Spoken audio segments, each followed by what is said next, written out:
Puritans believed in witches and their ability to harm others. They defined witchcraft as entering into a contract with the devil in exchange for certain powers to do evil. Thus, witchcraft was considered a sin because it denied God's superiority, and a crime because the witch could call up the devil in his or her shape to perform cruel acts against others. Therefore, in any case, when witchcraft was suspected, it was important that it was investigated thoroughly and the tormentor or tormentors identified and judged. Unknown to Samuel Parris, Mary Sibley ordered Tituba and her husband John Indian to bake a witch cake in order to help the girls name their tormentors. A witch cake is composed of rye meal mixed with the urine from the afflicted. It is then fed to a dog. The person or persons are considered bewitched if the dog displays similar symptoms as the afflicted. The girls were at first hesitant to speak, but Betty eventually spoke and named Tituba. The other girls soon spoke and named Sarah Osborne and Sarah Good.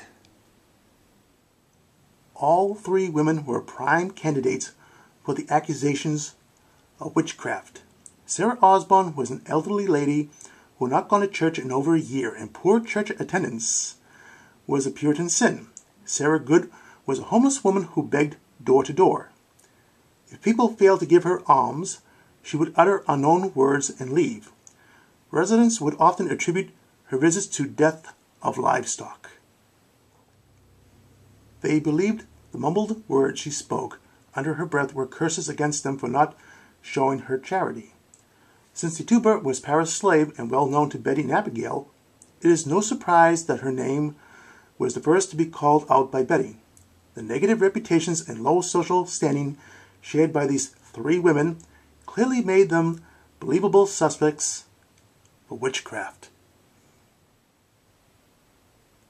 Now that three Salem Village residents stood accused of witchcraft, an investigation of the charges was in order. Two magistrates from Salem town, John Hathorne, the great-grandfather of famed writer Nathaniel Hawthorne. Nathaniel added a W to his name to help disassociate himself from his great-grandfather, and Jonathan Corwin traveled to Salem Village to investigate the cases of witchcraft. Their investigation of Sarah Osborne, Sarah Good, and Tituba was conducted in the Salem Village Meeting House. During the questioning of the three accused, Betty, Abigail, and 6 other girls would often scream and tumble to the floor of the meeting house.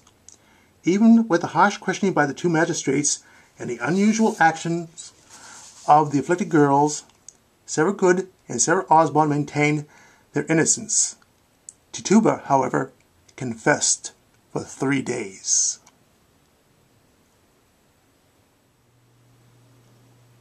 Time he bid me kill you, Mr. Parris. Kill me? Tituba, come that man, true dust, but him tell me. I said, no, devil, I don't hate that man.